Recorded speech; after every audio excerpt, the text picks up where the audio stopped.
મિત્રો, આપણે જે સિદ્ધાંતોની વાત કરીએ છીએ એમાં આગળનો બીજો સિદ્ધાંત એટલે શૈક્ષણિક અને સાંસ્કૃતિક નીતિઓ સંબંધી સિદ્ધાંતો કે આપણા બંધારણની અંદર શિક્ષણને લગતા અને શિક્ષણના વિકાસ માટે ભારતનો દરેક નાગરિક, ભારતની અંદર જન્મ લેનાર દરેક બાળકને શિક્ષણ મળી રહે અને આપણી જે સંસ્કૃતિ છે એ જળવાઈ રહે એ માટે પણ સિદ્ધાંતો આપવામાં આવેલા છે. તો ચાલો એની વિગતે ચર્ચા કરીએ. 14 વર્ષની ઉંમર,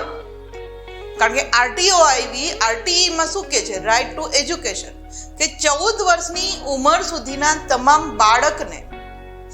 બંધારણના આરંભ થયાના 10 વર્ષની અંદર જ મફત અને ફરજિયાત શિક્ષણ પ્રાપ્ત થાય એ માટે રાજ્ય છે એ પ્રયાસ કરશે કે રાજ્યની અંદર રહેલા તમામ બાળકોને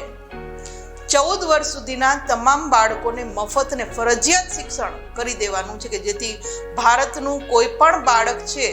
એ અભણ ન રહે, શિક્ષણ વગર ન રહે. એ માટે ફરજિયાત શિક્ષણ એ લોકોને આપવા માટેના જે પ્રયાસો છે એ રાજ્યએ કરવા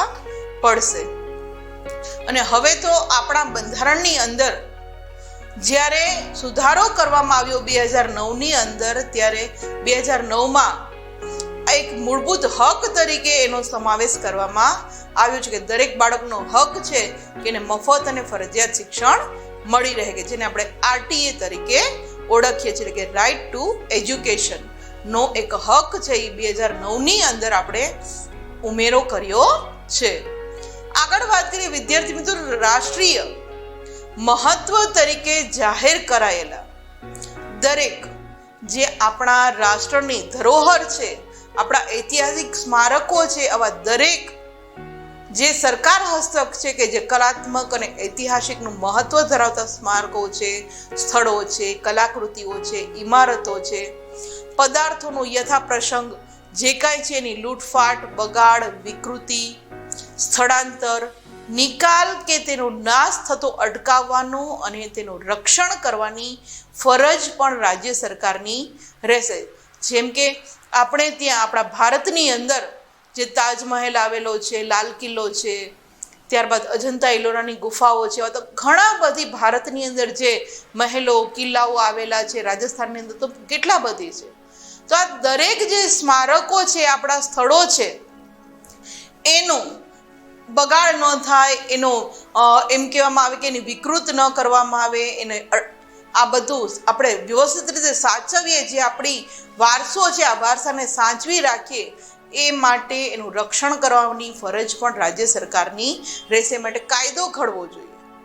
કે જેથી એ વસ્તુ છે આપણે સાચવી શકીએ. આપણા ગુજરાતની અંદર પણ આવી ઘણા બધી ઇમારતો આવેલી છે, પાટણની અંદર આવેલા છે જે રાણકી વાવ છે કે જેને હવે તો યુનેસ્કો તરફથી એને સંભાળ કરવામાં આવે છે, એને માહિતી મેળવવામાં આવે છે. આ બધી જ એમ કહી શકાય. ત્યારબાદ મોઢેરાનું સૂર્ય મંદિર છે. તો આ બધા કલાત્મક ને ઐતિહાસિક આપણા સ્થળો છે, આ બધા સ્મારકોને આપણે સાચવવા જોઈએ, આ કલાકૃતિઓ આપણે સાચવી રાખવી જોઈએ, ન કે એનો બગાડ ન થાય એ માટે એ સાચવવાની, એના માટેના કાયદા ઘડવાની રાજ્ય સરકારની ફરજ રહેશે. અને રાષ્ટ્રના સાંસ્કૃતિક અને ઐતિહાસિક વારસાનું યોગ્ય રીતે જતન થાય તે જોવાનો ઉદ્દેશ હોવો જોઈએ. જે આ ઇમેજની અંદર જે આપણી હમણાં જ મેં વાત કરી કે આપણો તાજમહેલ છે,